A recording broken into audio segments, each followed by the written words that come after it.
이제 곧 12월 25일입니다. 우리 구원자 예수님께서 이 땅에 오신 날을 기념하고 그 의미를 생각하는 계절이죠.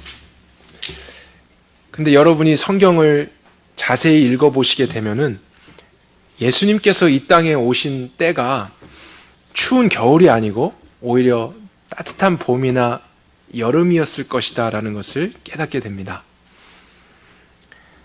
팔레스타인 지역은 사실 사막이기 때문에요.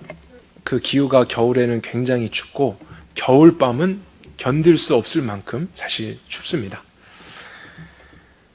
그런데 요셉과 마리아가 베들레헴에 갔었는데 묵을 여관이 없어서 밖에서 마구간에서 해산을 했다는 내용이나 목자들이 늦은 밤까지 밖에서 양을 돌보고 있다가 천사를 만나서 예수님을 경배하러 갔다는 그런 내용들을 보게 된다면 사실 겨울에는 불가능한 일들입니다. 어쩌면 날씨가 따뜻한 계절이었을 것으로 추정이 되는데요. 성경은 정확하게 몇 월 며칠 날 예수님이 태어나셨다는 정보를 기록하고 있지 않기 때문에 우리는 그 날짜를 정확하게 알 수 없습니다. 그러면 저희들이 12월 25일을 성탄주일로 지키는 것은 아무런 의미가 없는 것인가 이렇게 생각할 수 있지만요. 저는 오히려 좋은 의미로서 우리가 유익을 얻을 수 있다고 생각합니다. 하나의 절기처럼요. 우리가 이 땅에 우리를 구원하기 위해서 사람으로 오신 예수님을 의지적으로, 의도적으로 다시 한번 기억함으로 우리의 삶이 그 위에서 다시 정돈되고 세워질 수 있다면 저는 이런 날을 제정해서 우리가 같이 한 번은 꼭 깊이 생각하고 또 의미를 되새기는 것은 저희들의 신앙에 유익이 있다고 생각합니다. 특별히 저는 어떤 날짜이기 때문이 아니고 이 날이 연말에 있다는 것에 인해서 하나님께 감사드립니다. 그래서 연말 연시 여러 가지로 바쁘시잖아요. 또 많은 파티도 있고 모임도 있고 또 문화와 쇼핑 많은 것들이 우리를 끌어가는 이 시점에서 오히려 이 날을 우리가 생각함으로써 내가 왜 살고 있나, 또 올해는 어떻게 살았나, 앞으로는 무엇을 위해 살 것인가, 우리의 인생과 삶을 재정비하고 다시 새롭게 소망을 갖게 되는 것, 그런 의미에서 크리스마스 이 절기는 저희들에게 굉장히 좋은 의미일 것입니다. 그래서 오늘 우리 말씀도 누가복음 1장에 있는 말씀을 함께 보면서 예수님이 이 땅에 사람의 몸으로 오신 것이 어떤 의미일지를 한번 생각해 보았으면 좋겠습니다. 26절을 보겠습니다. 6달에 천사 가브리엘이 하나님의 보내심을 받아 갈릴리 나사렛이란 동네에 갔다. 이 6째 딸이라고 하는 것은 마리아의 사촌인 엘리사벳이 임신을 한 지 6개월이 되었다는 뜻입니다. 그것이 앞에 있는 내용이었습니다. 그래서 엘리사벳은 나이가 많아서 생리적으로는 아이를 가질 수 없었습니다. 근데 하나님의 은혜를 입어서 임신을 하게 되었고 나중에 아들을 낳게 되죠. 근데 그 아들이 장성해서 침례 요한이 됩니다. 그러니까 침례 요한과 예수님은 사촌지간입니다. 그리고 나이가 6개월 차이가 나게 되죠. 근데 그 가브리엘이 사가랴와 엘리사벳만이 아니고 오늘 27절에 다윗의 가문 요셉이라 하는 사람과 정혼한 처녀 마리아에게 가서 메시지를 주게 됩니다. 그렇다면 가브리엘이 누구일까를 우리가 한번 생각해 보는 것이 필요할 것 같아요. 왜냐하면 천사 중에서 이름이 기록된 거의 유일한 천사 중에 하나입니다. 성경을 보게 되면 천사는 어떤 군대와 같은 조직을 가지고 있고 계급이 있다는 것을 발견하게 됩니다. 그래서 많은 천사들 위에서 통솔을 하고 있었던 천사장 미가엘도 등장하기도 하고요. 오늘 가브리엘도 특정한 직분을 가지고 있었던 높은 천사였던 것 같습니다. 그런데 그에 대해서 주목할 만한 사실은 구약에서도 한번 등장한 적이 있다는 거예요. 다니엘서에서 한번 나오게 됐는데 8장과 9장에 보면 놀랍게도 가브리엘이 마지막 때에 대한 내용과 메시아가 이 땅에 태어나실 것에 대한 메시지를 다니엘에게 전해주게 됩니다. 그리고 한 500년 지난 후에 사가랴와 엘리사벳에 나타나서 그들이 임신할 것에 대한 메시지를 주죠. 근데 그 침례 요한이 이 땅에 오실 메시아의 길을 예비하는 사람이 되는 것 아니겠습니까? 그리고 마리아에겐 가서 그 그가 임신을 하게 될 것이고 그가 바로 메시아가 될 것이다. 이런 내용들을 생각해 볼 때 가브리엘은 이 땅 가운데 메시아가 와서 그러한 일을 하는 것을 준비하도록 특정한 역할을 했던 천사로 우리가 생각해 볼 수 있습니다. 굉장히 특별한 활동이겠죠. 그것을 수백 년 동안 준비해 온 천사. 그래서 영적이고 영원하고 강하고 다른 천사보다는 두드러지는 이런 모습들, 많은 사람들은 그래서인지요, 사실 가브리엘 천사를 신성하게 여기고 그를 숭배하기까지 하고 있습니다. 그런데 우리 26절을 다시 한번 볼까요? 그 천사 가브리엘이 하나님의 보내심을 받아서, 이렇게 돼 있죠. 그러니까 가브리엘 천사가 아무리 특별하고 신비한 존재라고 하더라도 결국에는 무엇입니까? 그는 하나님의 심부름꾼에 불과했습니다. 그래서 천사는 마음대로 활동할 수 없고 그가 하고 싶은 말을 하는 것이 아닙니다. 하나님께서 하라고 한 일을 하게 되며 그 메시지를 전달하는 메신저였을 뿐이죠. 그리고 그가 아무리 신령하고 그런 능력이 있어도 우리 인간을 구원하는 일을 하지는 못합니다. 그래서 우리의 관심이 가브리엘이나 천사에 있어서는 안 되고 오히려 그 천사를 통해서 주신 하나님의 메시지가 무엇인가, 이것을 집중하는 것이 더 필요합니다.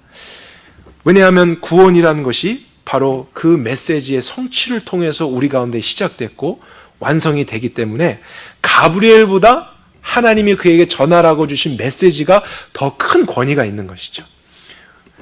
그래서 오늘도 우리가 하나님의 말씀에 집중하면서 관심을 갖는 이유가 거기에 있는 것 아니겠습니까?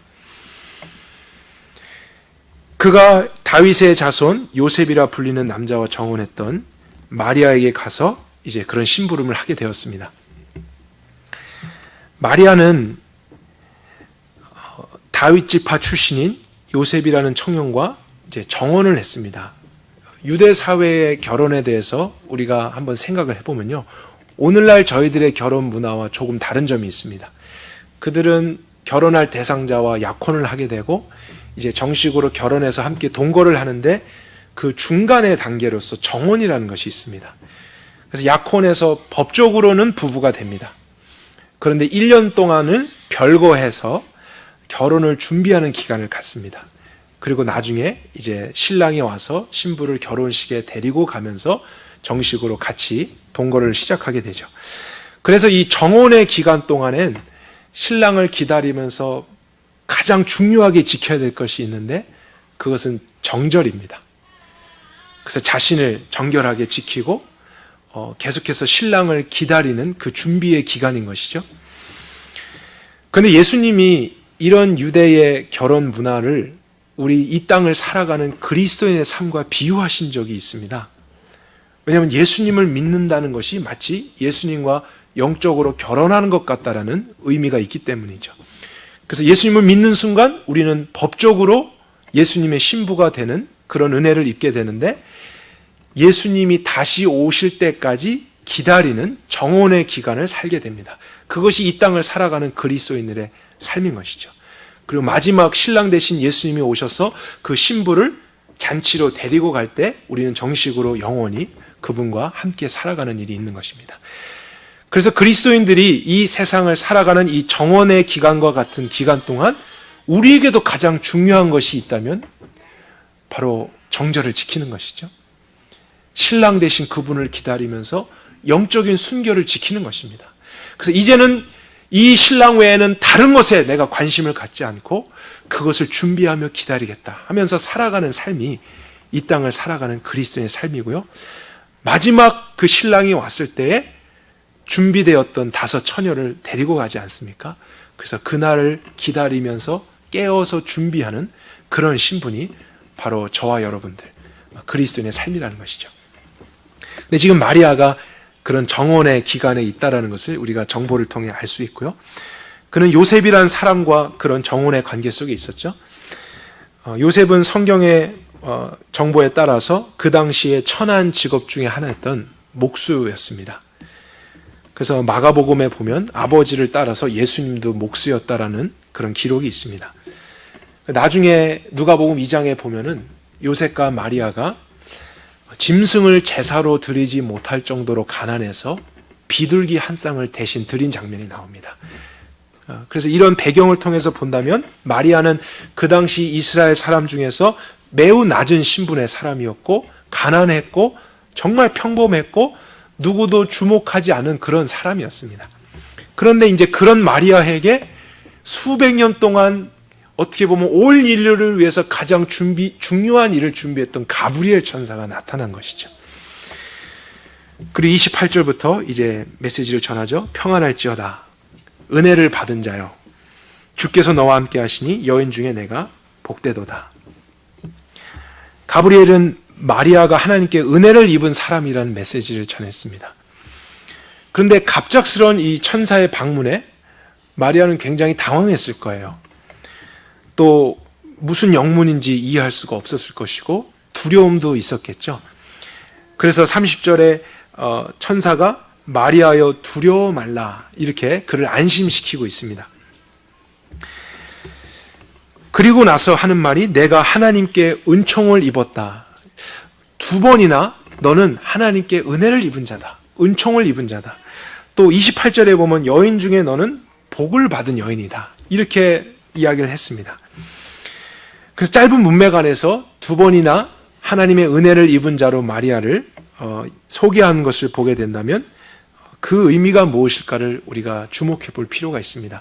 왜냐하면 은혜라는 단어의 뜻 안에는 아무런 자격 없는 자에게 하나님께서 주권적으로 일방적으로 주시는 선물 이런 개념이 있잖아요. 그러니까 앞으로 이루어질 무슨 일이든지 사실 마리아는 그것에 대한 아무런 자격이 없는 것이고 평범한 여인이라는 것을 우리가 이해하게 되는 것이죠. 하나님이 주권적으로 그런 한 사람을 택하셔서 하나님의 일을 진행하신다. 이런 뜻에서 너는 참 은혜를 입은 자다. 복을 받은 자다. 이렇게 천사가 소개를 하고 있습니다. 그런데 아직 구체적으로 그 일이 무엇인지는 천사가 이야기하지 않은 상태죠.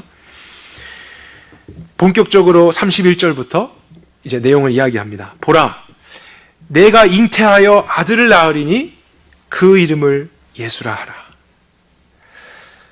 하나님의 은혜를 입은 자야, 복을 받은 자야, 은총을 입은 자여 하면서 주시는 메시지가 무엇인가 봤더니 처녀였던 또 정혼 기간을 지키고 있었던 마리아가 임신을 하게 될 거라는 소식이었습니다. 그러니까 우리가 성경을 이런 식으로 그냥 차근히 볼 때 마리아가 이 내용을 듣고 얼마나 충격을 받았을지 상상을 해볼 수 있겠죠. 왜냐하면 정혼한 상태에 있는 마리아에게는 절대로 임신이 있어서는 안 됩니다. 혹시 결혼한 후에는 그것이 은혜가 될 수 있고 복으로 여겨질 수 있겠죠. 하나님은 은혜를 입은 자야 했는데 사실 지금 마리아의 상황에 그 시점에서는 이것이 은혜처럼 보이지가 않습니다. 너무 힘든 것이고 감당할 수 없는 일입니다. 그래서 우리가 이런 내용을 생각해 보면서요, 한 가지 깨닫게 되는 사실이 있습니다. 왜냐하면 우리 그리스도인들은 하나님의 은혜라고 하는 표현을 굉장히 좋아하지 않습니까? 그런데 이 은혜라는 것은요, 우리가 원하는 것을 우리가 원하는 때에 받는다는 것을 의미하지만은 않습니다. 지금 마리아처럼 하나님의 은혜는 예측하지 못하는 때에 이해할 수 없는 방법으로 주어지기도 하는 것입니다.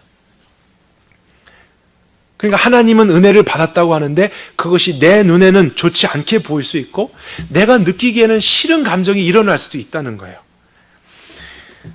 근데 마리아에게 주신 이 말씀을 우리가 생각해 보면 그것은 갑자기 등장한 내용이 아니었습니다. 오랜 시간 동안 반복적으로 예언되었던 내용이었죠.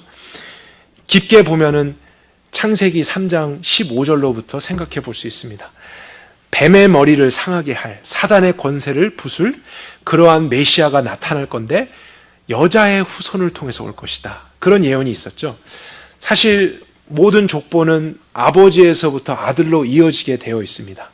그래서 기록을 할 때도 항상 아버지 이름과 그 다음 아들의 이름 이렇게 기록이 되었는데 메시아만큼은 여자의 후손을 통해서 온다라는 이런 계시들, 이제 그것이 마리아에게서 지금 성취되고 있다는 것을 우리가 보게 됩니다. 왜냐하면 아버지가 없이 처녀인 마리아의 몸에서 한 아들이 태어날 것이기 때문이죠. 여자의 후손으로 오신 메시아입니다. 그리고 가깝게 이사야서 7장 14절 같은 것을 보아도 처녀의 몸에서 아들이 나올 것이고 그가 메시아가 될 것이다 하는 이런 내용도 지금 마리아의 삶 속에서 성취되고 있는 내용으로 우리가 생각해 볼 수 있습니다. 그러니까 이런 내용들, 이런 말씀들이 객관적으로 볼 때는 얼마나 좋은 것입니까? 하나님이 온 세상을 구원할 것이다. 메시아를 보내실 것이다. 우리를 위해서 이런 일들을 하실 것이다. 그것이 객관적인 말씀으로 있을 때는 아무런 문제가 되지 않는데 마리아의 인생에 주관적으로 말씀이 임해버린 것입니다. 나와 상관없이 말씀이 있었을 때는 느끼지 못했었는데 그것이 지금 너에게 이루어질 것이다. 지금 이루어질 것이다. 이 상황 가운데 이루어질 것이다 했을 때 마리아는 그게 은혜로 느껴지지가 않고 어떻게 나에게 이런 일이 있을 수 있는가 하면서 질문하게 되고 믿을 수 없는 반응을 보이게 되는 것이죠. 그러니까 마찬가지로 우리 그리스도의 삶 속에도 이런 일이 있을 수 있다는 것을 우리는 꼭 생각해야 됩니다. 하나님의 말씀, 그것이 객관적으로 있을 때는 우리가 별 반응이 없을 수 있지만 어느 날 그것이 나의 삶 속에 지금 임하게 됐을 때 하나님은 은혜로서 일방적으로 주시는 것이죠. 우리가 자격이 없어도 하나님의 주권적으로 주시는 선물로서 말씀의 성취가 이루어지길 바라는데 우리는 그것이 싫을 때가 있습니다. 그것이 이해가 안 되고 또 눈에 보기에 좋지 않을 수가 있다는 사실이죠. 그래서 우리는 항상 마음을 준비하고 있어야 됩니다. 내가 받고 싶은 그런 은혜만을 기다리고 있는 게 아니고 하나님이 주시고자 하는 은혜, 그것이 무엇이든지 나에게 이루어지기를, 그것을 믿음으로 받아들인 사람은 그 후에 은혜의 실체를 정말로 경험하게 될 것입니다. 그래서 마리아가 여인들 중에 내가 참 복되도다 하는 말씀이 사실 나중에서야 이해가 되는 것이죠. 마찬가지로 우리가 연말 연시에 얼마나 서로에게 복을 빌어줍니까? 잘 되기를 바라서 우리가 그렇게 진심으로 복을 빌어주죠. 그러나 하나님의 백성들, 그리스도인들이 정말로 경험해야 될 복이 있다면 하나님의 그 말씀 같듯이 우리 삶 속에서 하나님의 때에 하나님의 주권으로 이루어지는 것입니다. 그래서 시편 기자도 그런 복을 노래했잖아요. 복 있는 사람아. 그 사람은 어떤 사람입니까? 악인의 꾀를 쫓지 않고 죄인의 길에 서지 않고 오만한 자의 자리에 앉지 않고 여호와의 율법 그 말씀을 즐거워하는 자, 경험하는 자입니다. 그리고 그 말씀을 주야로 묵상하는 자. 그래서 우리 삶에 하나님이 주시는 가장 큰 복, 가장 큰 은혜가 있다면 하나님의 말씀이 저와 여러분에게 임하는 것입니다. 그리고 나서 가브리엘 천사는 메시지를 계속하죠. 32절부터 볼까요? 너가 낳게 되는 그 아들이 큰 자가 될 것이고 지존자의 아들이라 일컬음을 받을 것이고 대주제 하나님께서 그 조상 다윗의 보좌를 저에게 주실 것이다. 저가 야곱의 집을 영원히 다스리실 것이고 그 나라가 무궁할 것이다. 영원할 것이다. 그래서 가브리엘 천사는 마리아가 이해할 수 있든지 없든지 하나님이 전하라고 주신 메시지를 이제 전한 것입니다. 근데 마리아에게 사실 아이를 가질 수 없는 자가 아이를 낳을 것이다 하는 것도 믿을 수 없는 사실이지만 그 아이가 다윗의 영원한 나라를 통치할 것이고 지존하신 하나님의 아들이라 일컬음 받을 것이다. 이런 내용은요, 상상조차도 할 수 없는 내용입니다. 지극히 평범한 여인, 무슨 왕실 가문이었다면 그런 꿈이라도 꿔볼 수 있는데 가난하고 교육도 못 받았고 이런 신분의 사람이 자기 아들이 영원한 왕이 되고 다스릴 것이다, 통치자가 될 것이다, 이런 상상은 마리아의 생각 속에 들어올 수 없는 것입니다. 그런데 지금 그의 준비된과 관계없이 하나님의 말씀이 임한 거죠. 은혜를 받은 자가 되었습니다. 그런데 마리아가 34절에 감사합니다 주님, 그렇습니다 이렇게 반응하지 않고 어떻게 반응하는지 볼까요? 나는 남자를 알지 못합니다. 어떻게 나에게 이런 일이 있겠습니까? 솔직하게 고백합니다. 하나님은 은혜로 주셨다고 하지만 그의 눈에는 이것이 은혜로 여겨지지 않고 사실 정혼기간에 임신한 사실이 발각되게 되면 사형을 당하든지 이혼을 당하게 되어 있습니다. 그래서 그런 두려움이나 인간적인 걱정들도 마리아에겐 있을 수 있겠죠. 그리고 그 아들이 혹시 태어난다 해도 그 자체도 기적인데 그런 훌륭한 아들이 될 것이다 했을 때 마리아는 나는 그럴 자격도 없고 자신도 없습니다. 이런 고백에서 어떻게 이런 일이 있을 수 있겠습니까? 하는 고백을 했을 것으로 생각이 됩니다. 저와 여러분도 비슷한 심정일 수 있을 것이라는 생각이 들어요. 우리가 자녀를 출산하는 것도 사실 기적 아닙니까? 결혼하기 전에는 그런 것을 잘 모르지만 정말 그 현장 가운데 들어서게 됐을 때 생명을 낳는 것은 정말 기적이구나. 하나님이 하시는 것이구나. 그런데 사실 낳는 것만 기적이 아니고 우리가 살아가면서 경험하는 게 무엇인가요? 이 낳은 자녀를 잘 기르는 것도 기적이구나. 그런 것을 우리가 깨닫게 되는 것 같아요. 훌륭한 사람이 된다. 사실 부모님들은 그런 것은 크게 바라지 않고 건강하기만 해다오. 이런 바람으로 우리는 살아가고 싶지 않습니까? 근데 만약에 누가 와서 여러분의 자녀를 미국 대통령으로 키우십시오. 이렇게 했을 때 우리는 그것이 좋게 들리지 않고 부담스러운 거죠. 그걸 내가 어떻게 합니까? 나는 그런 것을 할 수 있는 아무런 능력이 없는데. 근데 지금 마리아는 그 정도가 아닙니다. 만왕의 왕, 지존자의 아들, 영원하신 그분이 너의 아들이 될 것이다. 어떻게 이런 일이 될 수 있겠습니까? 그때 가브리엘이 35절 이렇게 답변을 합니다. 성령이 내게 임하실 것이다. 그리고 지존자의 능력이 너를 덮으시리니 그러므로 내게서 나실 바 거룩한 자를 하나님의 아들이라 일컬을 것이다. 그러니까 가브리엘의 답변은 오히려 간단했습니다. 마리아 너의 능력으로 하는 것이 아니다라는 거예요. 너의 도움이 필요 없다. 이렇게 간단하게 대답한 것입니다. 성령님이 하실 것이고 지존자의 능력이 그 일을 하실 것이다. 그러니까 하나님은 마리아에게서 아들이 태어나게 하실 뿐만 아니고 그 아이가 거룩한 아이가 되도록 친히 일하신다는 것입니다. 마리아가 할 수 있느냐 없느냐 이것이 하나님께는 중요하지 않습니다. 그가 처녀였냐 아니면 결혼을 했는가 이것이 중요하지 않습니다. 하나님의 말씀이 성취되는 것에는 인간의 도움이 전혀 필요 없습니다. 하나님은 말씀하실 뿐만 아니고 그 말씀을 이루실 수 있는 분이시기 때문에 지금 마리아에게 그렇게 말씀을 주신 것이죠. 그리고 그것에 대한 한 예로서 하나의 사건을 이야기해 줍니다. 36절 이하를 볼까요? 보라 내 친족 엘리사벳도 늙어서 아들을 배었다. 본래는 잉태치 못한다 했던 사람이었는데 그가 이미 임신한 지 6달이 되었다. 대저 하나님은 그 말씀 무엇에도 능치 못하심이 없느니라. 그러니까 그의 친척 엘리사벳에게도 비슷한 일이 있었다는 것을 설명해 줍니다. 그때까지만 해도 마리아는 이 사실을 알지 못했습니다.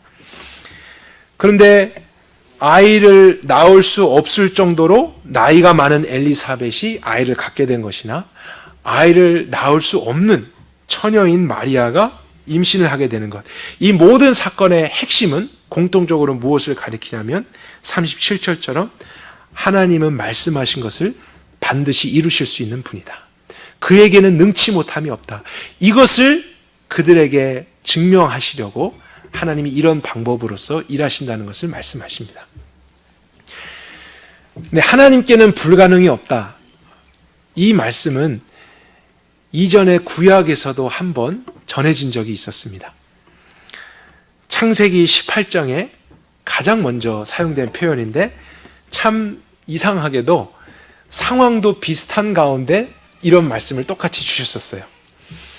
바로 아브라함과 사라에게 하신 말씀이 그것이었습니다.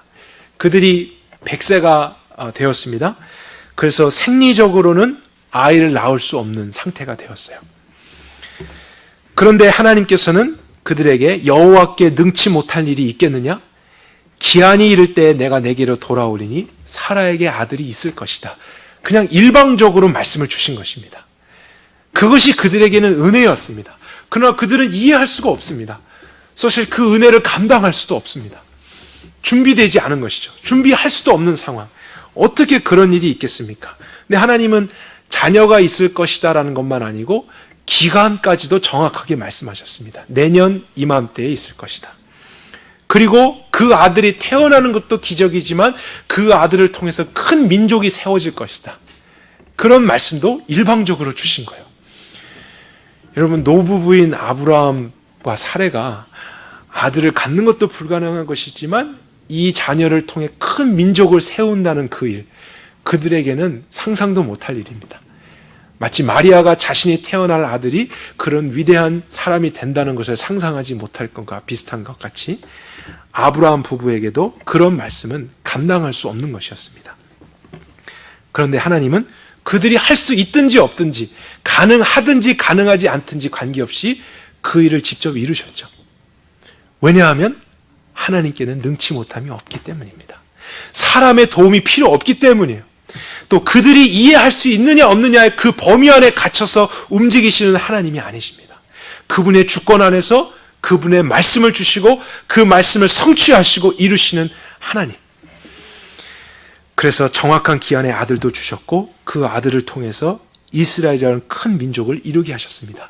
그럼 이런 사건을 보고 난 아브라함과 사라는 무엇을 할 수 있겠습니까? 그들이 아들을 낳았다고 자랑을 할 수 있겠습니까? 내 아들 때문에 이스라엘이 세워졌다 이렇게 자랑을 할 수 있겠습니까? 아무것도 자신들이 한 것을 자랑할 수 없었을 거예요. 한 가지 할 수 있는 것이 있다면 주님이 하셨습니다. 주님의 뜻대로 이루어질 것입니다. 이렇게 믿음을 고백하는 것 외에는 아브라함과 사라가 할 수 있는 것은 아무것도 없었어요. 마찬가지로 하나님께서 마리아를 택하시고 성령으로 잉태하게 하신 이유가 무엇일까? 오늘의 이 문맥을 통해서 생각해 보면 한 가지밖에 없습니다. 그것은 누구도 마리아를 주목하지 않게 하기 위해서입니다. 이와 같이 아무것도 가진 것이 없고 할 수 없는 자를 통해서도 하나님은 말씀을 주시고 그 말씀을 성취하시는 분이시다. 그러니까 마리아가 잘 키웠다 이렇게 자랑할 수가 없다는 거예요. 그는 그런 신분도 안 됩니다. 그런 지식도 없습니다. 그런데 그를 통해서 온 세상을 구원할 영광의 왕이 태어났다. 하나님이 하셨다는 것이죠. 그리고 아이를 낳을 수 없는 사람이 낳았기 때문에 이것은 마리아가 낳은 것이 아닌 사실 하나님께서 친히 이루신 하나님의 일이었다는 사실이죠. 예수님은 온 인류의 구원을 위해서 이 땅에 오신 분이시죠. 그런데 그 구원이라는 것은 하나님의 말씀의 성취를 통해서 시작이 되고 완성이 되는 것입니다. 이것이 굉장히 중요한 개념입니다. 그리고 이 말씀은 언제나 사람들에게 근거하지 않고 하나님의 은혜로 주어지는 것이고 하나님의 능력으로 성취되는 것입니다. 그래서 구원이란 하나님의 은혜와 능력으로서만 가능한 것이죠. 사람의 도움이 필요 없는 것입니다. 거룩한 아기가 이 땅에 태어나고 그 태어난 생명을 통해서 죽음으로 충만한 이 땅 가운데 이제 하나님이 주권적으로 이루시는 새로운 나라가 시작되는 것입니다. 그것이 바로 예수님께서 하신 일이죠. 하나님의 뜻만이 이루어지는 것. 가브리엘이나 마리아가 세운 게 아니고 하나님이 직접 세우신 것이기 때문에 그 나라는 절대로 쇠하지 않고 그 구원은 이제 실패하지 않는 구원이 되는 것이죠. 사람의 개입이 전혀 없는 하나님만이 하신 것이기 때문에 그것이 우리가 소망하게 되는 구원이라는 사실입니다. 마리아가 이런 가브리엘의 메시지를 듣고 난 후 이제 마지막으로 어떻게 반응했는지 우리 그 구절은 같이 보도록 할까요? 38절. 우리 한 구절은 같이 저와 여러분이 읽도록 하겠습니다. 이에 마리아가 말하되 보소서 주의 여종이오니 말씀대로 제게 이루어지이다 하매 천사가 떠나가리라. 아브라함과 사라와 너무 똑같죠. 마리아 스스로는 생각도 못하고 할 수도 없는 일, 그러나 하나님이 하시는지 그 앞에 인간이 할 수 있는 유일한 반응은 무엇이냐면 그냥 믿음을 고백하는 것입니다. 주님 말씀대로 이루어지리이다. 그것 외에 내가 도와드릴 수 있는 것도 없고 미리 준비할 수 있는 것도 없고 계획할 수 있는 것이 없어요. 하나님이 일방적으로 주신 이 은혜, 그러나 그 은혜의 완성도 하나님이 하시니 주의 말씀대로 이루어지리이다. 이것이 마리아가 했던 어쩌면 가장 위대한 고백입니다. 그리고 그가 그 후에 급히 엘리사벳을 찾아갑니다. 그 소식을 들었기 때문에 확인하기 위해서 갔었죠. 그리고 엘리사벳과 그 이야기를 나눈 후에 두 여인이 결론적으로 또 한 고백, 그것이 45절인데 우리 45절도 저와 여러분이 한 목소리로 읽겠습니다. 믿은 여자에게 복이 있나니 이는 주께서 그에게 말씀하신 것들을 이루심이라 하니라. 믿은 여자에게 복이 임했다. 무슨 복입니까? 세상적인 기준의 복이 아닙니다. 우리가 받기를 원하는 복이 아닙니다. 우리의 소원의 성취가 아닙니다. 정말로 하나님이 이루시고자 했던 그 복, 그것을 믿은 자들, 근데 그들이 하나같이 고백한 것, 주께서 말씀하신 것을 이루실 것이다. 예수님이 이 땅에 오신 것을 생각할 때 많은 사람들은 갓난 아기의 모습을 떠올리게 되죠. 그래서 그런 소재로 한 연극들을 이 시즌의 교회들 안에서도 많이 하는 것 아닙니까? 굉장히 중요한 의미가 있습니다. 근데 저와 여러분이 2018년 주님이 이 땅에 사람의 몸을 입고 오셨다는 그것을 생각하면서 이러한 영적인 교훈을 집중해 보았으면 좋겠어요. 어떤 갓난 아기라고 하는 보여지는 대상보다는 하나님의 말씀이 이루어졌다. 이러한 의미를 우리가 깊이 묵상해 보았으면 좋겠습니다. 그러니까 하나님의 말씀이 하나님의 때에 하나님의 방법으로 세상에 나타났다. 사람의 도움, 사람의 능력, 때로는 방해가 있는 것에도 전혀 굴하지 않고 하나님 그분이 하시고자 했던 일을 성취하셨고 그것을 통해서 이 땅 가운데 구원이 이루어졌다. 사도 요한은 그것을 또 이렇게 표현했습니다. 말씀이 육신이 되어서 이 땅에 오셨다. 그러니까 하나님의 뜻, 그 말씀이라고 하는 것이 이 땅 가운데, 이 세상 가운데, 인간의 원리 가운데 들어온 것입니다. 여러분, 이 세상 살아가는 모든 사람들, 저와 여러분도 우리의 생각과 경험을 진리로 믿으며 살아가지 않습니까? 그래서 우리의 인생을 살잖아요. 그런데 하나님이 하신 일은 무엇이냐면 우리 인간의 이성을 뛰어넘고 인간의 생리적인 현상을 뛰어넘고 과학이 설명할 수 없는 어떠한 일을 집어넣으신 것입니다.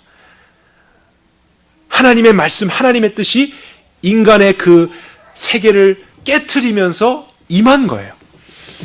그래서 마리아의 몸속에는 사실 하나님의 말씀이 임재했다. 이렇게 보아야 우리가 정확하게 보는 것입니다. 그리고 그는 그것을 이해할 수 없었고 감당할 수 없었지만 믿음을 통해서 주의 말씀대로 이루어질 것입니다 했을 때 그 연약한 여인의 믿음을 통해서도 하나님께서 그 생명의 말씀이 자라나게 하셨고 태어나게 하셨고 이제 그분이 많은 사람들을 여전히 자기 생각과 가치관 속에 살아가고 있는 그들을 하나님의 말씀으로 초청합니다. 하나님의 뜻으로 인도합니다. 믿음을 갖게 합니다. 그래서 자기 생각을 버리고 이제 그 말씀을 자기의 생각으로 취해서 살아가게 합니다. 그것이 하나님의 나라죠. 그러니까 오늘날 저희들도 기쁘다 구주 오셨네 하고 찬성만 부르고 돌아가서는 안 되는 것이에요. 왜냐하면 주님이 오셨다는 것은 그분의 말씀이 정말 이 세상에 오신 것이고 성취되었다는 것이거든요. 그러니까 우리가 2000년 전 그렇게 예수님이 이 땅 가운데 말씀의 성취로 오신 것이라면 저와 여러분도 기쁘다 주님 오셨네 이렇게 말씀 찬양을 하면서 사실 그것이 우리의 생명 안에 이루어지기를 바라야 됩니다. 하나님의 말씀이 이제 나에게 오셨습니다. 이제 나의 이성과 나의 생각에 옳은 대로 살지 않고 주님의 말씀이 이루어질 것입니다. 근데 연말이 되면 어떤 교회들에서는 이런 일도 있더라고요. 이제 성경 구절을 여러 개 접어놓고 한 사람씩 와서 다음 새해에 주는 하나님의 말씀 이렇게 뽑아서 이제 그것을 보는 거죠.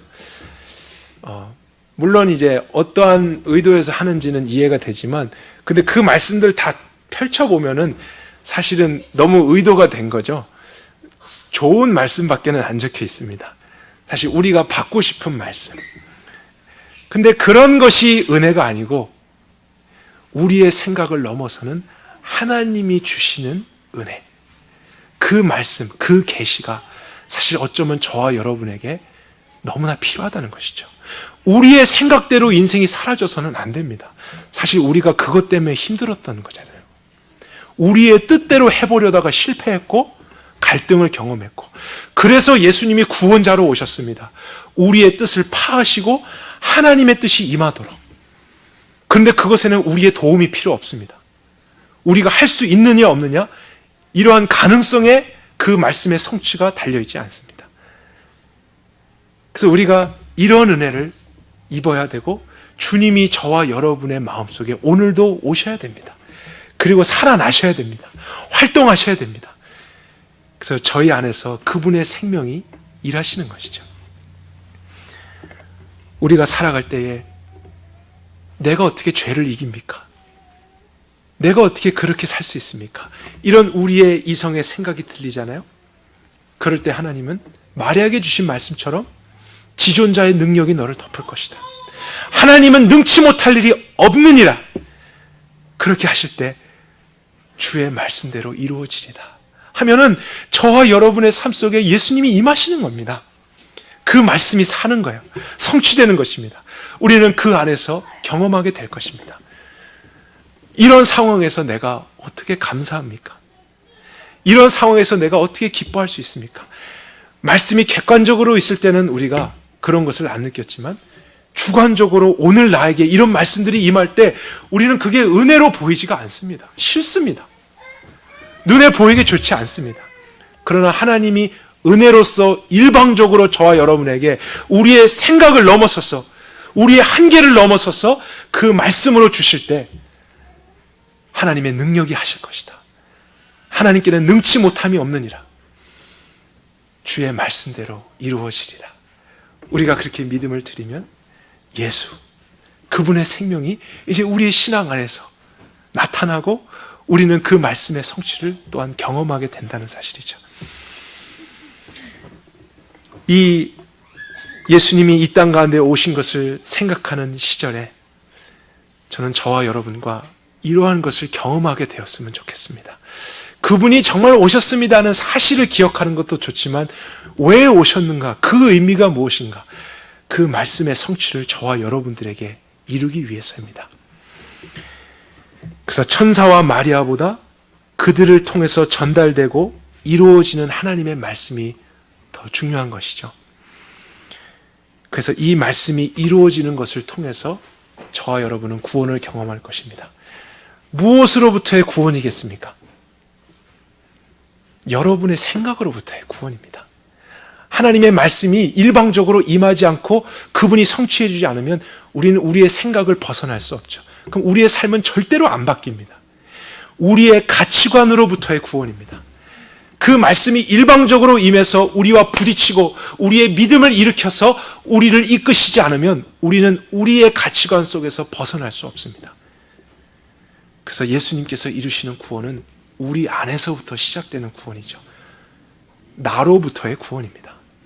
더 이상 나의 뜻대로, 내 마음대로, 내 자아대로 살지 않고 내 안에 임한 그 말씀이 이제 생명이 돼서 나를 바꾸고, 이제 어느 날 보니까 내가 예수님처럼 생각하게 되고 예수님처럼 세상을 보려고 하고 내 인생을 해석하려고 하면서 결국에는 내가 없고 예수님이 내 안에서 사시는 삶이 되는 것입니다.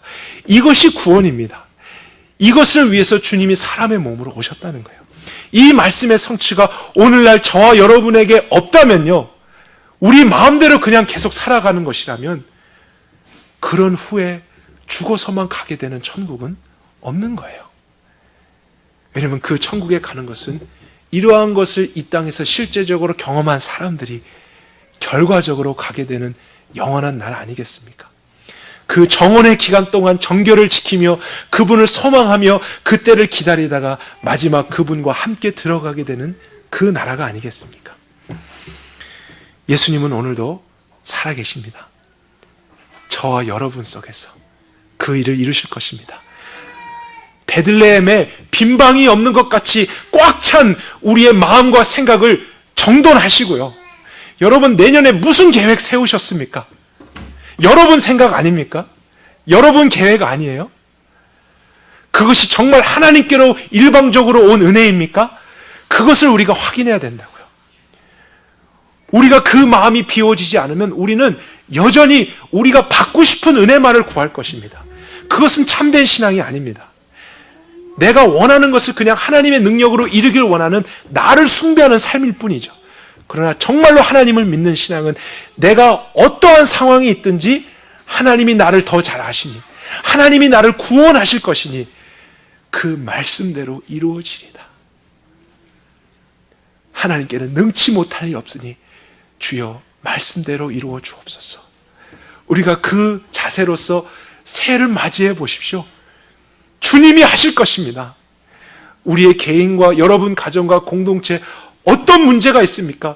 죽음같이 강한 문제가 우리 삶에 현재적으로 있어도 하나님의 말씀이 이루지 못할 것은 없습니다. 그분이 하십니다. 여러분의 도움이 없이 그분이 친히 성취하셔서 여러분을 그 삶으로부터 구원하실 것입니다. 그 두려움으로부터 구원하실 것입니다.